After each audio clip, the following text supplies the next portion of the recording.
Hey guys, today I'm going to change my pinion oil seal. So this is the pinion oil seal. Mine is a mine is a Chrysler 8.25 axle. So the pinion seal is 714675. So I had a lot of confusions before I wanted to buy this oil seal. There were two types of oil seal, and they don't mention which axle it goes for. So, and I don't know what axle I had. So the only way I could find what axle it is by, you see this flat bottom. If you have a flat bottom, that means it is a Chrysler 8.25 axle. If it is a Dyna 35, this cap, it will have a Dyna name on it, and at this corner you will see 35C or some character, 35 followed by some character. That's how you differentiate a Chrysler 8.25 and a Dyna 35. And I heard the Chrysler 8.25 has a thicker tube, so it would be 3-inch tube in a Chrysler 8.25.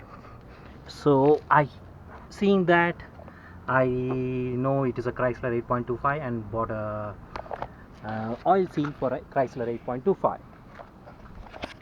So next, the tools you required is a screwdriver in case to pull the old oil seal, and a breaker bar, 1/8 socket, and a chisel, any kind of chisel to remove the old seal, and a gasket RTV, a blue lock thread, and this I'm using for just to pull the old oil seal, hammer, and a 24-inch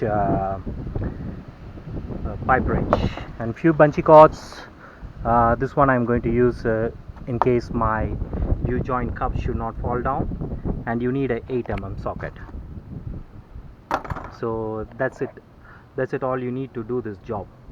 So second, you need to prep your vehicle before you wanted to do this. So I wanted my vehicle on neuter in order to rotate my drive shaft.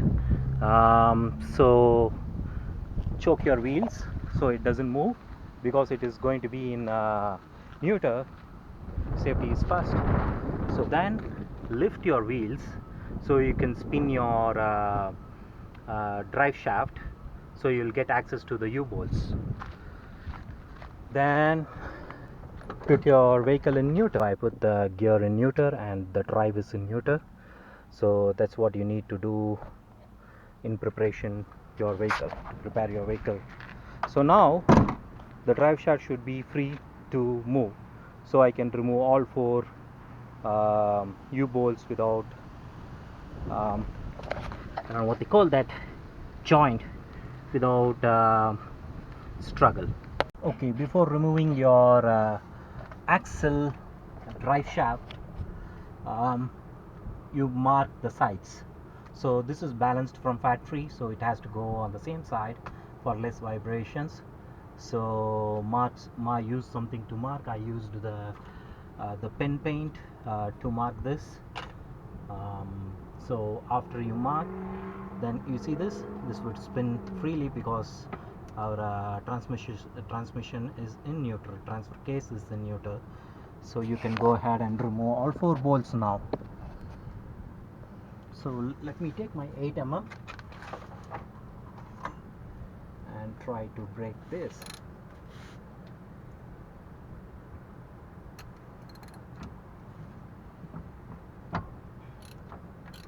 It's not that hard. I think it's 16 to 17 foot-pounds something, so this should not be a problem to remove at all.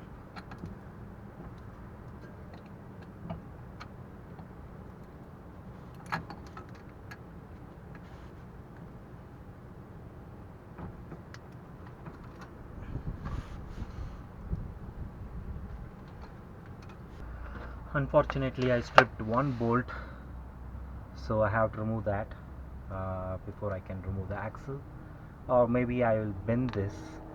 Already I got the new U-bolts, so it is just $6 from Advanced Auto Parts, so I just got the new one.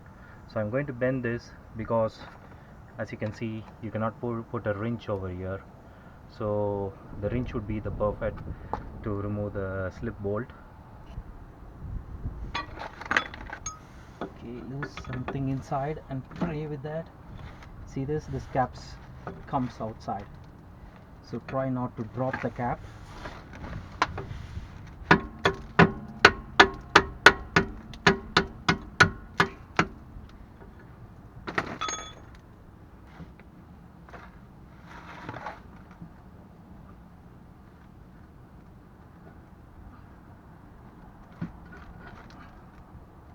There we go.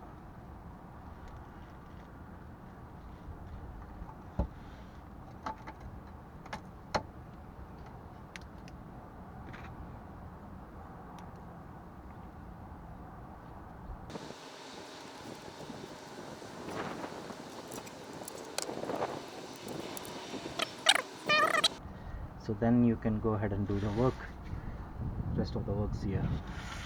So now I need to find a way to remove the strip net, then I will show you how to remove the axle net. So you need to count the threads over here. So mine is almost one thread, is just one thread outside, so that's what my torque would be. This would be like 250 pounds of torque, so I don't have a torque wrench for that. So I'll just mark this with a sketch or with a paint pen, then I'll go ahead and remove it. Okay, so I heated it up little bit, then I used a 5/16 wrench instead of using a 8 mm, then it came it just like that. So I marked the yoke, the bolt and the pinion thread itself, so all three are marked, so I can put it in the same position. And as I already explained, just one thread is there for me, so it's almost hitting on the end of the second thread, so that's how it should look when I put it back. Okay, I bought a 1/1/8 socket, but it didn't fit. I looked into forum and they said it's 1/1/8, it didn't fit. But I checked some comments from forum and looked like it was, somebody said it is 32 and 1/1/4. So I had a 32 mm, I did stick it inside, it did fit correctly. So I'm using the 32 mm here to remove for my Jeep XJ 1999 if you want. So I have the jack stand to push this upside, so let's see whether that goes.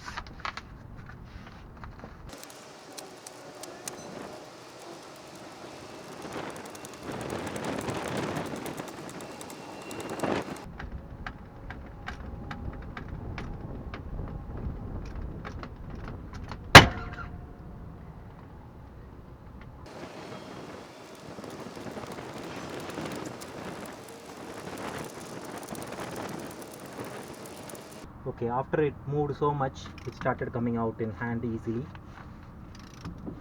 Okay, sorry, the net, always I can see it's still hot, I did heat it up, so the net is out. So let's take the pipe wrench, let's see whether the yoke likes to come freely or should I. Okay, there is the yoke, so there is a washer inside the yoke, so the yoke is out. So let's go ahead and remove our pinion seal. So the next step, I'm going to use a chisel to remove this oil seal. So let's clean up the residue over here, so I'll have a clear picture where the oil seal is on the body itself.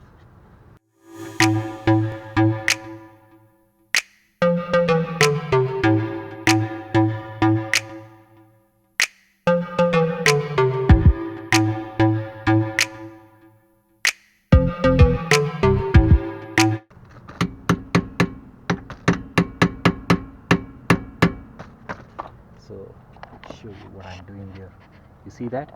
That's the oil seal. I'm working around it to completely remove, then I can pull it out. Okay, the oil seal, it's actually tight, so they had used RTV. That's good. I'm also going to use RTV. So it is tight over here, so you have to slowly push it towards outside. So there we go, it's out now. So no wonder this was leaking. So you see this spring, this is supposed to be inside this, but that came out. So yeah, it's been there for a while. So one thing before you put the new oil seal, let's go ahead and check, is there any shake? Wow, there is no shake at all. That's good for a 20 years old vehicle. Maybe somebody has reworked on this or something. It's actually in a good position now. Okay, so I'll clean this up and I'll show you how to put the new seal. So before that, I wanted to compare the old seal and the new seal, whether it is the same. Okay, so none of the purchase I did for this pinion seal change was right. So this was a wrong part number. 714675 doesn't match for my pinion, and I got the right oil seal. It's 8516N. So this is the oil seal, fits for my 99 Jeep XJ Chrysler 8.25 axle. Clean this before final time, before we put our oil seal. First test fit it. Okay, it sits perfectly there, and already we know the outer is good. So let me take a little bit of gear oil and lube this. Okay, took little gear oil and lubed it so we don't damage while we are fitting it. This is a gear oil resistant RTV. Wow, that's a lot. Okay, so what I'm going to do is I'm going to put little on the spines also, so it can seal once.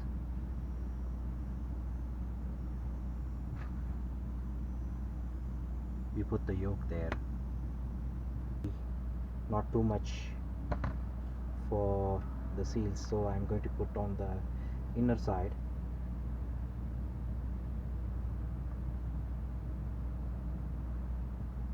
A thin coat of RTV.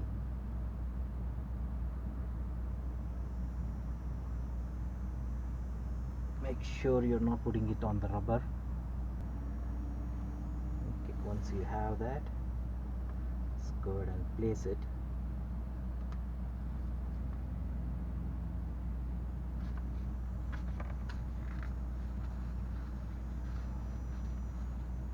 Okay, once you have it there, if you have a big socket, you can just tap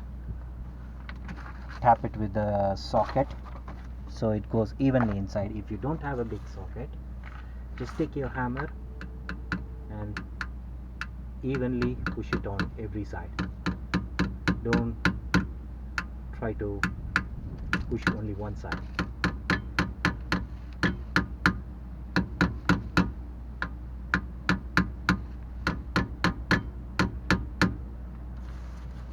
Take your time and do this work. It's inside. So now let's wipe the excess outside.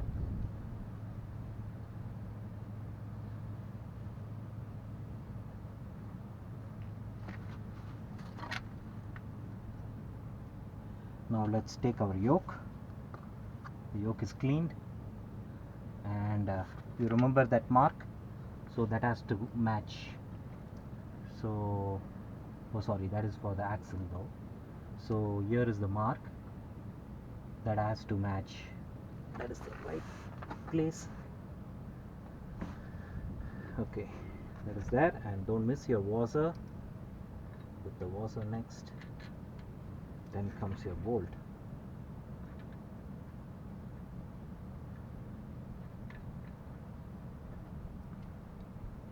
slowly thread it with your hand.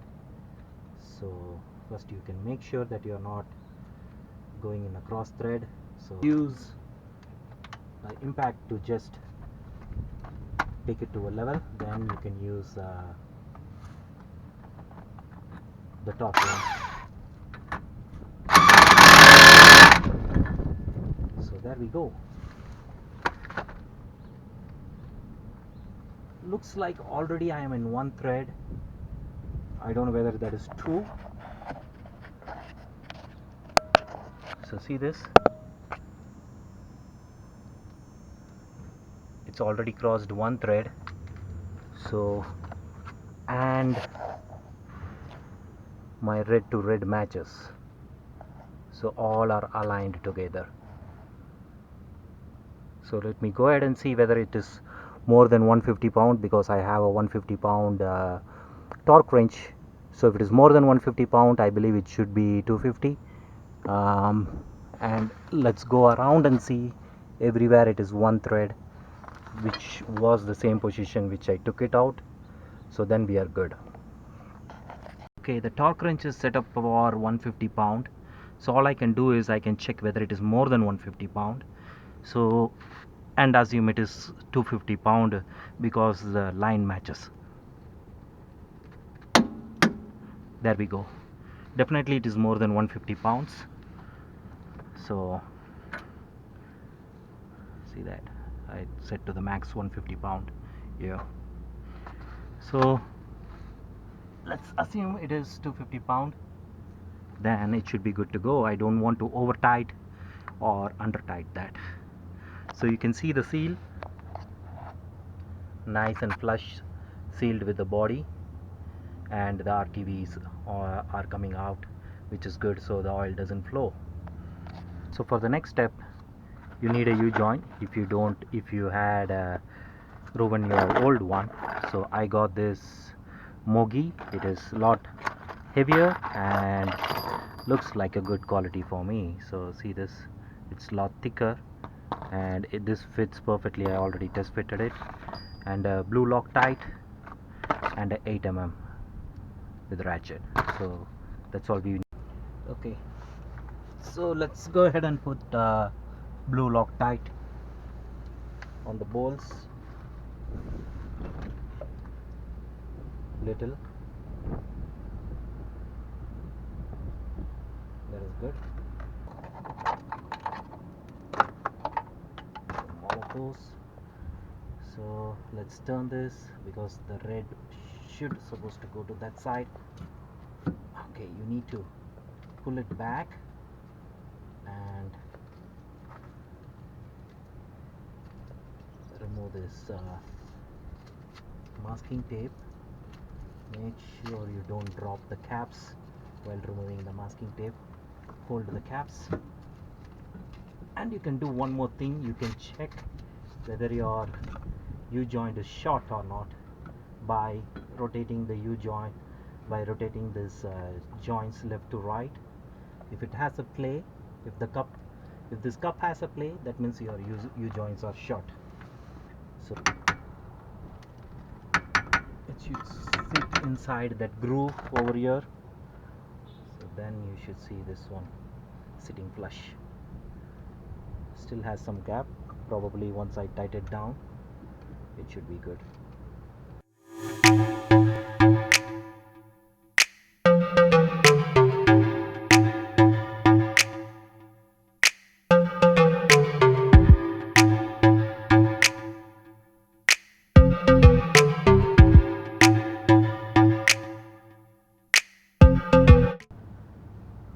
That's it, guys. The work is done.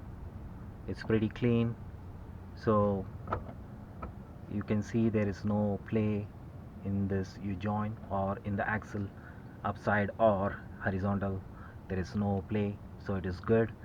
So prior to owning this Jeep, I have no experience on the mechanical stuff, so hardly I would change the tire. That's all I do. So this was not at all a hard job. Pretty much it went very smoothly. So I would say, if you have little interest, you can do this job very easily. So if you like this video, hit like. and please subscribe to my channel to see more videos like this. Thank you for watching.